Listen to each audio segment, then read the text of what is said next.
Good morning, good afternoon, and good evening. So, kami yung next na reporter. At ang topic na napunta sa amin ay Module 6, Innovative Technologies for Assessment Tasks in Teaching and Learning.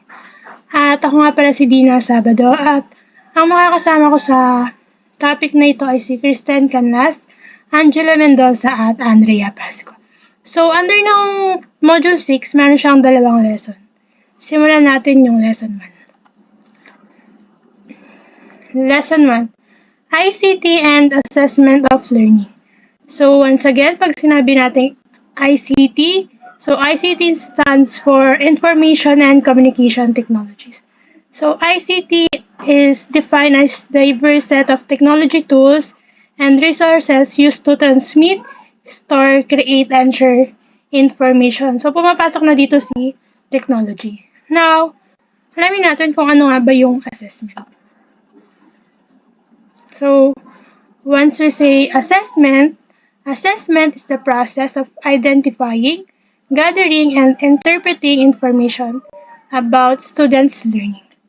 So, once we say assessment, ito yung mga gawain sa loob ng klase kung saan natutulungan nito yung mga teacher upang alamin yung estado ng mga estudyante. So, lahat ng ginagawa natin na quizzes, activities, performance, exam, yan. Yung mga yan ay isang assessment. So, ginagawa siya sa loob ng classroom. So, bakit nga ba ginagawa si assessment? So, katulad nga na sinabi ko kanina, no? Natutulungan ni assessment si teacher upang malaman yung estado ng mga estudyante. So, hindi estado sa buhay, kumbaga, kung ano yung estado na ng kaalaman mayroon yung mga estudyante. So, gets na yung assessment. Dumako tayo sa types of assessment. So, merong 4 types of assessment. Una, si diagnostic assessment, formative assessment, summative assessment, and si authentic assessment. Unahin natin si diagnostic assessment. Diagnostic assessment.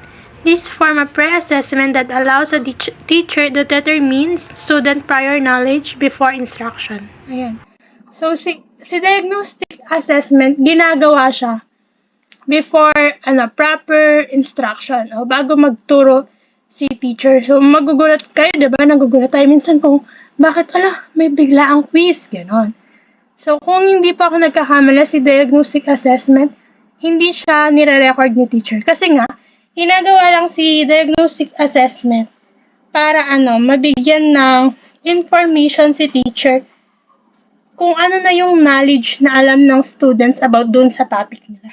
Halimbawa, diba, yung mga doktor, bago sila mag-proceed sa gamutan, diba, dapat kailangan mo nang ma-diagnose kung ano yung sakit mo. Tapos, pag na-diagnose na nila yung sakit mo, doon nila ibibigay yung tamang gamot tsaka yung tamang treatment para gumaling ka. Ganon din si diagnostic assessment.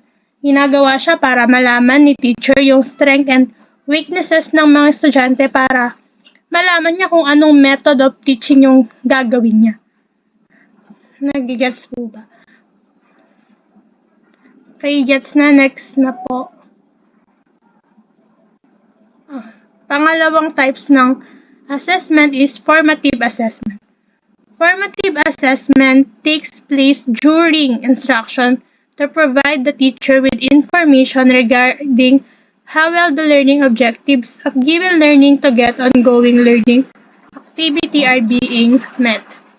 So, si formative assessment, ginagawa siya during instruction.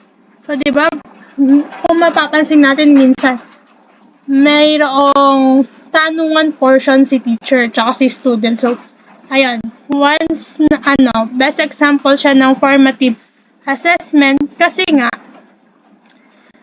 inaalam ni teacher kung yung lesson ba pumapasok siya sa utak natin, kung natitake ba natin yung lesson or yung discussion ni teacher, kung nakakasabay ba tayo kay teacher.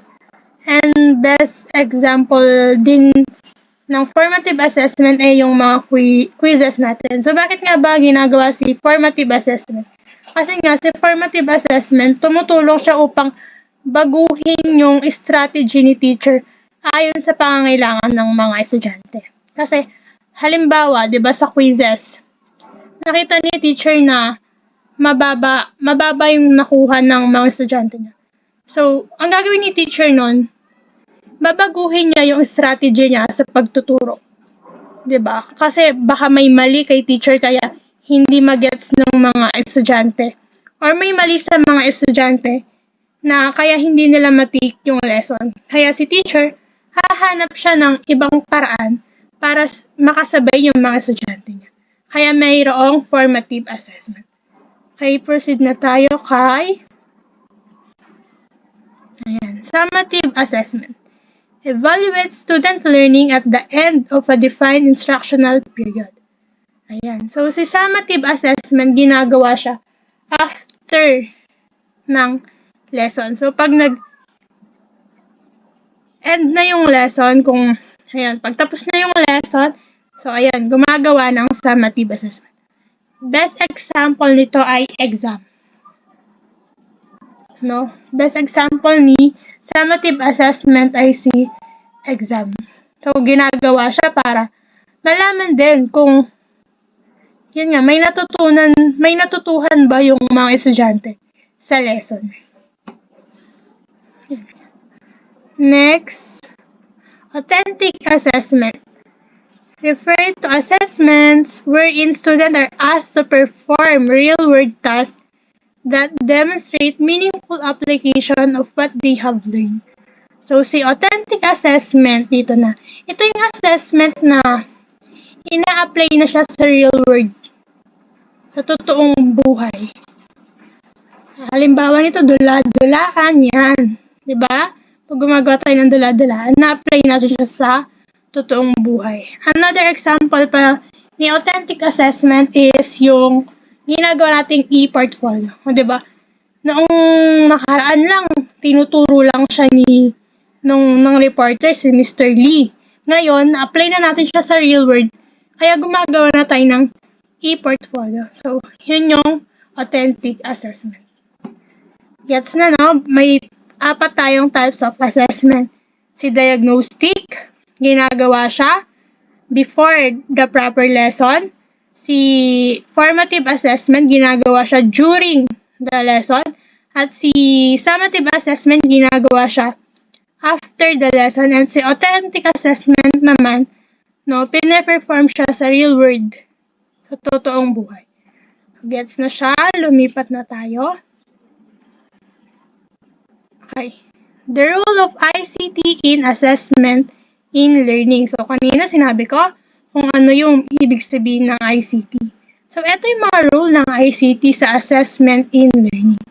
Una, as a medium for students to develop higher level thinking abilities. Nagiging kasangkapan ng CICT for students to develop higher level thinking abilities. Kasi nga, di ba, kaya na natin ma-access lahat ng information using ICT. Sabi nga ni Ma'am Mafel, tanga na lang talaga ang hindi matututo sa panahon natin ngayon. Kasi, isang click na lang, o di ba, bam, bam, bam, nandyan na lahat ng information na kailangan natin. Ang kailangan na lang gawin ni students ay magbasa, makinig. Yan. Yan na lang yung kailangan gawin ni students. Okay, number 2, as a data collector, storage, and retrievable. Unahin natin si data collector. Kasi using ICT, di ba, kaya nang makollect lahat ng data na kailangan ni teacher. No, hindi na kailangan mano-mano. Example, di ba? Meron na tayong tinatawag na online quiz sa G-form. Di ba? Na-try na natin yon. So, di ba? Anong ginagawa doon? Di ba? Pag nag-quiz tayo doon, isahan na lang, hindi na siya mano-mano, hindi na individual, di ba? Ipoprovide na lahat yon ni G-form. Lahat ng score natin, di ba?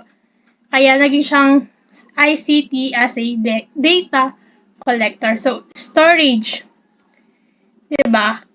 Naging storage or data storage si ICT kasi nga accessible siya 24/7. Kasi i-click lang natin, lalabas na siya. Like for example, Yung, di ba pag gumagawa ng grade, ang ginagamit doon, kung di ako nagkakamali, Microsoft Excel. Di ba? Pwede siyang ma-access ni teacher 24/7. And retrievable siya. Kumbaga, pwede siyang balik-balikan. Pwede siyang mabalik. Example, di ba sa quiz natin, sa G-form, di ba minsan nababack yun? Tapos, pag kinilik natin ulit siya, lahat ng data na in-encode natin nandun pa rin. So, di ba nare-retreat siya? Bumabalik siya. Yun yung role of ICT in assessment and in learning. So, last one, number 3, as an innovation and support for teaching, learning to improve instruction and performance. So, paulit-ulit na lang to, di ba? Si ICT, ginagamit natin siya for teaching and learning methods. Di ba nga, sa learning, o tulad ngayon, video reporting, ayan, ginagamit natin siya. Tapos yung mga PowerPoints, di ba si teacher nagagamit siya at sa mga reports din natin. So, ayan yung mga role ng ICT sa assessment in learning. So, yun lang po. Hanggang dito lang po yung report ko. Sana may natutuhan kayo. Ayan, so ako po yung next reporter sa aming grupo. At ito po yung aking part.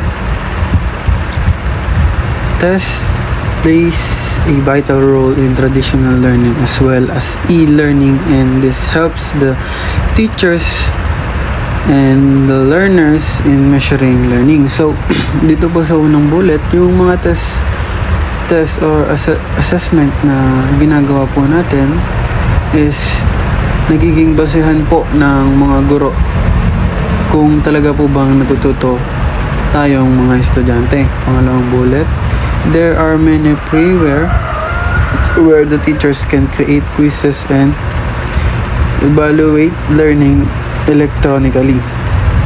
So, marami pong mga software na walang bayad and pwede pong gamitin ng ating mga guro upang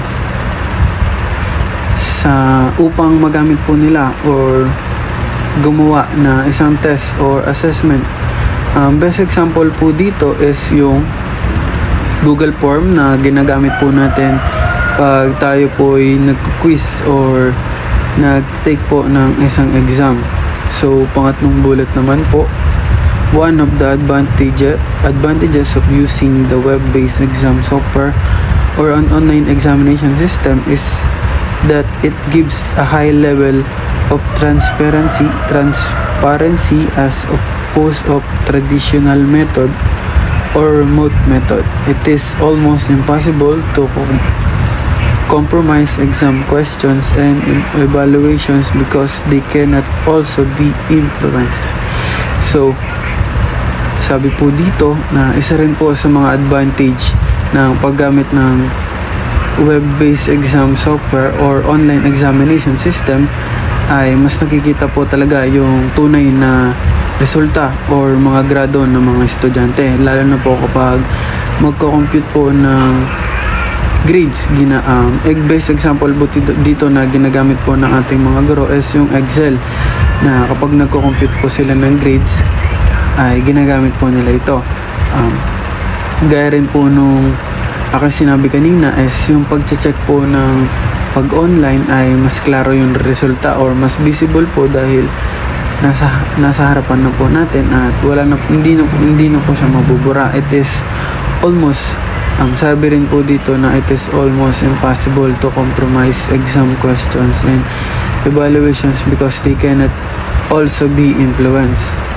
Exam question and evaluations cannot be exchanged, kaya imposible po na magkaroon ng pangungutsaba or pagkakaroon po ng agreement between the student and teacher. Next, ito naman po yung some of the major advantage of online examinations. Yung una po ay accessibility and flexibility. So, accessibility and flexibility, yung mga online assessment po ay mas madali pong ma-access kasi nandyan na po i-click na lang po natin, makikita na po natin lahat. Tapos madali pong gamitin at flexible dahil kahit anong oras maaari po tayong sumagot. Kahit nasan po tayong lugar, kahit nasa CR, nasa kumakain, nasa kusina, nasa kwarto, ay maaari po nating gamitin or maaari po tayong sumagot gamit po yung mga laptop, cellphone, computers. Kahit saan po makakapagsagot tayo basta mayroon po tayong sapat na internet. Yun lang po yung isang kalaban po ng online examination, yung internet. Kailangan po meron po tayo nun. So pangalawa naman po, time management. Halimbawa na lamang po nito yung mga quizzes na itinitake po natin through online na may limit po na oras na 30 minutes, 1 hour, ganun po, na kapag naubos na po yung oras ay kusa po magsasara yung exam. Kaya kailangan po natin ng time management. So pangatlo, save cost. Yun, di naman po na natin may kakaila na malaki pong tipid yung online. Pag itinitake po natin siya through online, syempre hindi na po tayo babiyahe papunta sa eskwela, hindi na po tayo sasagot sa mga printed na test paper. Dito na lang po tayo sa cellphone or laptop na kiklik na lang po natin or itatype na lang po natin yung ating mga sagot. Kaya save cost. Tapos sa huli, statistical analysis. So yung mga assessment na sinasagawa po sa online ay mas madali pong makalap or mas madali pong masummarize. At madali rin pong ma-check dahil nga po isang click mo lang ay nandyan na po sila, nandyan na po yung mga sagot nila. At maaari rin po tayong gumamit na dahil meron po sa Google yung auto-check po, or sa Google form na auto-check, yung ilalagay mo na lang po yung tamang sagot at pag nag-pass po sila ay makikita po yung kanilang mga scores. Kaya mas madali pong gamitin or makapag-assess po. What's next? Ito naman po yung sa traditional assessment at sa 21st century assessment. So dito po muna tayo sa traditional assessment. So nakalagay po dito multiple choice, matching type, true or false, paper and pencil. Dito po sa 21st century, dito na po yung paggamit po ng more than one na dito muna po pala sa traditional assessment. So dito po sa traditional assessment, alam naman po natin lahat na kung ano po yung mga traditional or nakakasanayan natin na ginagamit po sa mga assessment. Ito po yung multiple choice na kung saan meron pong pagpipilian ng sagot yung mga estudyante, tapos bibilugan or ilalagay po yung mga sagot. Matching type na kung saan ipagkokonekta po yung tanong sa sagot. Ilalagay po yung tamang sagot. Kunyari, yung A, sagot po siya sa number 3. Ganun po. Tapos, paper and pencil test. Ito naman po yung mga printed paper at kung saan po yung tanong, doon po tayo sasagot. Kunyari, number 1, sasagot po natin doon sa bago yung number 1. A, B, C, ganun po. Tapos, dito naman po sa 20th century, utilizing multiple measure development assessment, increase the use of technology, focus on growth and development of the learner, differentiation, the roles and responsibility of the teacher, administration and other stakeholders. Tapos ito naman po sa 21st century assessment, dito na po yung paggamit po ng more than one po na assessment, yung inuulit po ng mga guro para mas maayos po yung pag-assess or mas malaman pa po ng guro yung mga abilities ng mga estudyante. So sabi rin po dito na dito naman po yung mas nadadagdagan po yung or mas lumalawak pa po yung paggamit ng technology sa paraan po ng pagtuturo.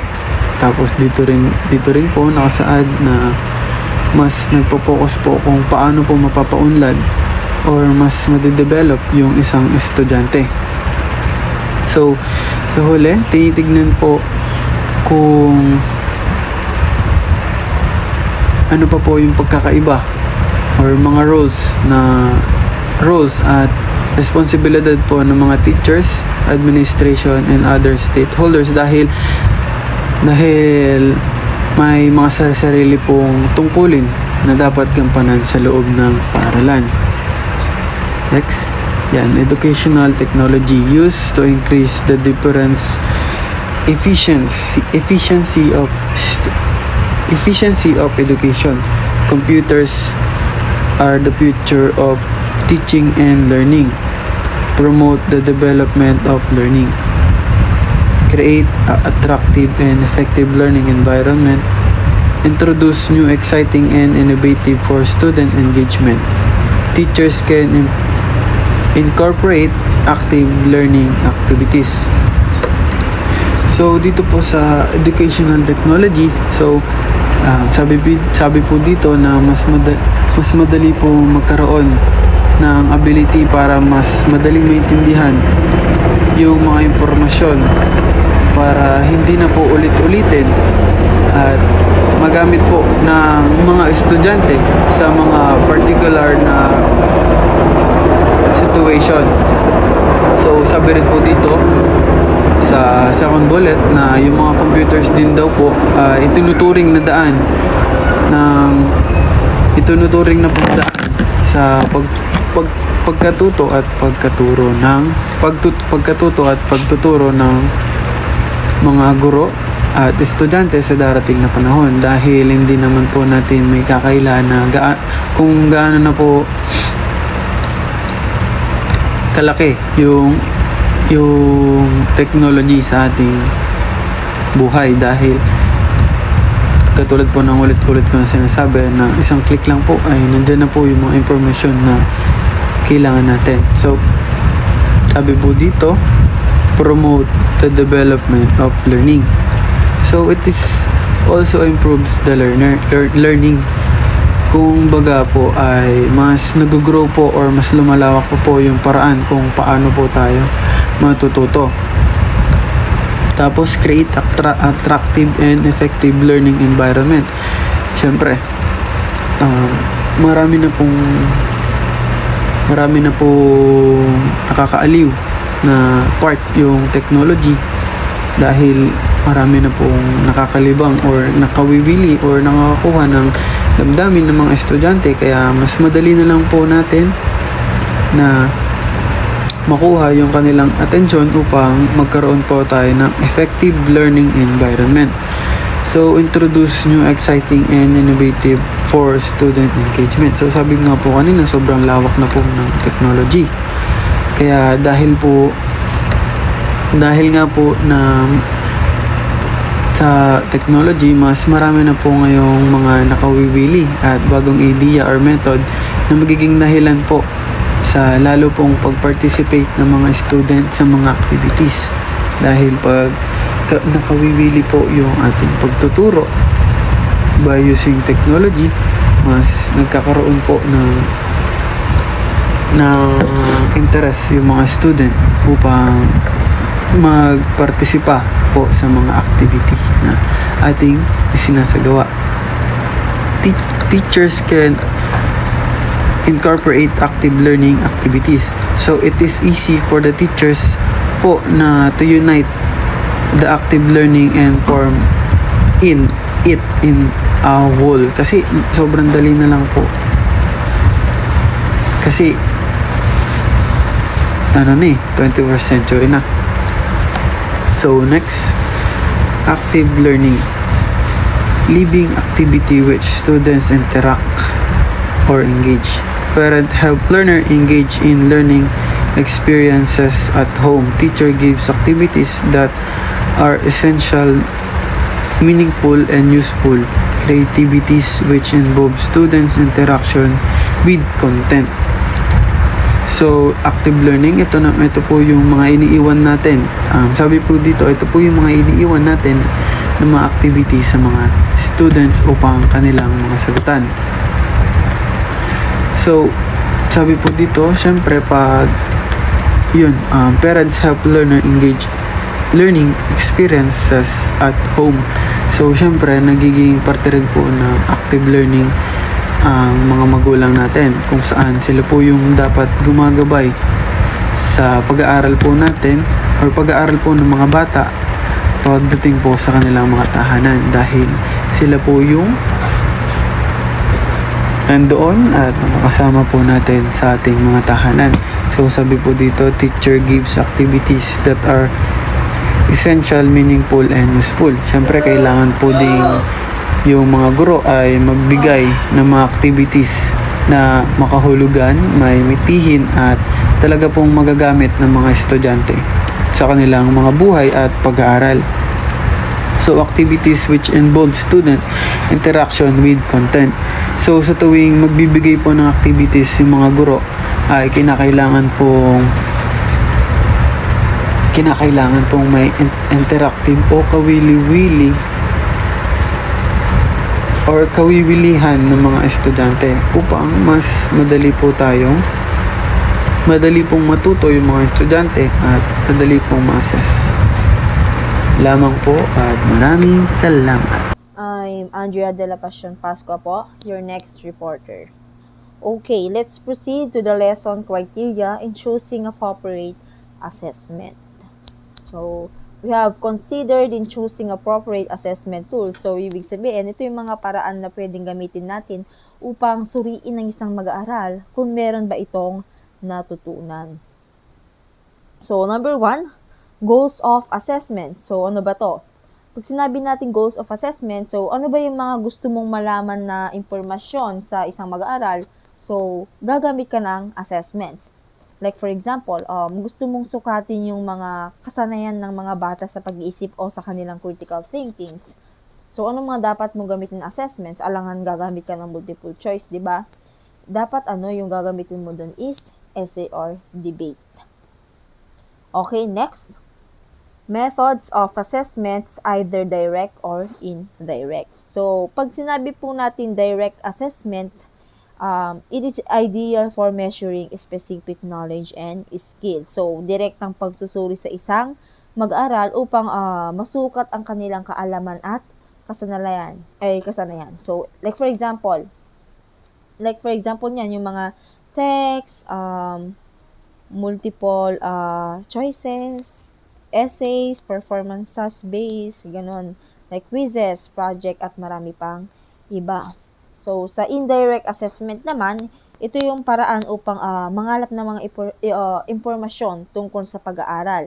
Halimbawa dyan yung pagbibigay ng report sa mga mag-aaral, wherein bibigyan lang sila ng topic and then sila na yung magre-research or mag-gather ng mga information, di ba? So, yon. And another example, yung mga survey, self-reflections, ganon. So, dun sa indirect assessments, it's helpful for understanding, attitudes, belief, and self-awareness. Next, the interval in giving assessment. So, pag sinabi natin in the interval in giving assessments, it refers to the frequency with which you administer assessments. So, mas natututo ang mag-aaral at mas nahasa ito kung madalas kang magbigay ng mga pagsusulit o assessment at patuloy silang sinusubaybayan sa pag-aaral nila at tiyakin lahat ng mag-aaral ay nakakasunod. Okay? Next. During teaching, teachers not only have to communicate the information they plan, but also continuously monitor students' learning and motivation in order to determine whether modifications have to be made by Erations 2005. So, isa lang yung sinasabi niya dito, bilang isang guro, dapat hindi lamang tungkol sa paghahatid ng aral o pagtuturo ang gawin natin. So, dapat sinusubaybayan din natin ang mga pag-aaral ng mga bata upang matiyak natin na mayroon silang natutunan at kung naiintindihan nila ang mga aral na ating ibinahagi sa kanila. Yon. Next, choosing appropriate assessment tools, direct methods, and indirect methods. So, gaya na nga sabi ko kanina, direct methods are examinations, written assignments, presentations and performance, internship supervisors, rating of student skills, portfolios, and dissertations, and etc. So, sa direct methods, dito is direktang sumusukat sa kaalaman o kasayahan ng mag-aaral or kakayahan ng isang mag-aaral. So, halimbawa, focus on observable skills like solving problems, performing tasks, ganon. And then sa indirect methods naman, can provide a useful supplement and check on the findings from direct measures. So, sa indirect methods, halimbawa dyan yung survey or questionnaires about knowledge or attitude, portfolio review of past work or projects. So, nag-aalok ito ng ibang opinion. Okay? Next tayo is selecting appropriate assessment tools, whether conventional or ICT-based assessment. So, pag sinabi po nating conventionals, ito yung traditional methods. Pag ICT-based assessment naman, it involves technology like online quizzes, e-portfolio, like that. So, number 1, measure the desired level of performance. So, halimbawa yan, yung kakayahan ng isang mag-aaral na magsulat ng isang talata na tama ang gramatika or achieving a particular outcomes. Ibang halimbawa din yung mga paglutas nila ng isang komplikadong problema. Okay, next.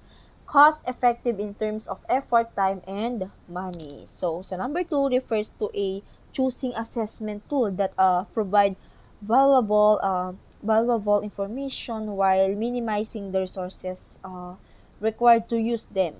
Yon. So, pagdating sa effort, yun, di ba? Next is useful tools that will produce results that will provide information that can be used. So, sa number 3, it refers naman to choosing method of evaluation, so that give you a meaningful data that you can actually use to improve learning. Next naman is reasonable, accurate, and truthful. So, pag sinabi natin reasonable, accurate, and truthful, so it may refers to a choosing methods that give a fair and reliable picture of someone's skills or knowledge. So, next, number 5, dependable, consistent response over time. So, pag sinabi natin to, ito naman ay refers to the concept of reliability in assessments. Like for example, so nagbigay ka ng exam. So, para malaman mo na may naiintindihan sila, mataas, dapat lahat sila, yung parang same-same sila ng score. So, ibig sabihin, ang tawag doon, effective yung pagtuturo mo dahil nasagot nila at hindi sila bumagsak. So, number 6, evidence, ongoing, and not wants to be done. So, number 6, it refers naman to the concept of formative assessment. Yun. Okay, next. Creating and analyzing rubrics. So, a rubric is a set of criteria used to determine task score. The main purpose is to assess students' performance. So, pag sinabi natin rubric, ito yung evaluate students' performance on a assignment, project, or test, ganun. 2 types of rubric, the analytic rubric and holistic rubric. So, alam na natin to guys, kasi basic na lang to sa atin kasi napag-aralan na natin to ulit-ulit. O pag sinabing analytic rubric, describe work on each criterion separately. So, ano lang siya, individual criteria, ganun. So, sa holistic rubric naman, provide a single score based on overall impression of a student performance on a task. So, pag sinabing overall, yun nga, overall impressions. Pag sinabi natin holistic. Okay? Ayun po, so ako po si Christian Nicolas, ang next na reporter. Electronic examination. Computer-based assessment o CBA and computer-based testing o CBT or e-exam is test conducted using a personal computer or an equivalent electronic device in which the delivery, responses, and assessment are affected electronically. Dito po sa electronic exam is gumagamit po tayo ng mga computer o personal computer po. Dito po ito po ay isang uri po ng pagsusulit po na ginagawa ay na isinasagawa po tulad ng computer, tablet o smartphone. Ito po ay madalas na ginagamit sa paaralan at upang mapadali po ang proseso ng pagsusulit at pag-evaluate po ng mga estudyante. Maaari ito ay iba't ibang format po tulad ng multiple choice, true or false, or essay questions. Ayun po. Next naman po is online test. Computer-based testing is more efficient than paper-based test because it is an individualized testing and has faster score reporting within few minutes after last submission. Dito po sa online test, hindi naman po tayo bago dito kasi po ginagamit na rin po natin tong online test like mga Google Form po or sa TSU po is ginagamit po nila is MS Teams kung MS Teams, and ginagamit po dito nagbibigay po ng mga quiz or activities ang isang teacher po gamit sa online test. Ayun po. Next po is electronic portfolio. An electronic portfolio, which is also known as e-portfolio, digital portfolio, or online portfolio, is a collection of evidence assembled and managed by user, usually on the web. Dito po sa electronic portfolio, di naman po tayo bago dito kasi po na-discuss na din po ni Sir Brandon paano po gumawa at paano po ito gamitin. Ayun po, next po tayo. Types of e-portfolio. Ideal for e-portfolio. It contains all work of student. It is not given to provide student a grade. Second po is professional e-portfolio, primarily a way to demonstrate the highlights of student academic career.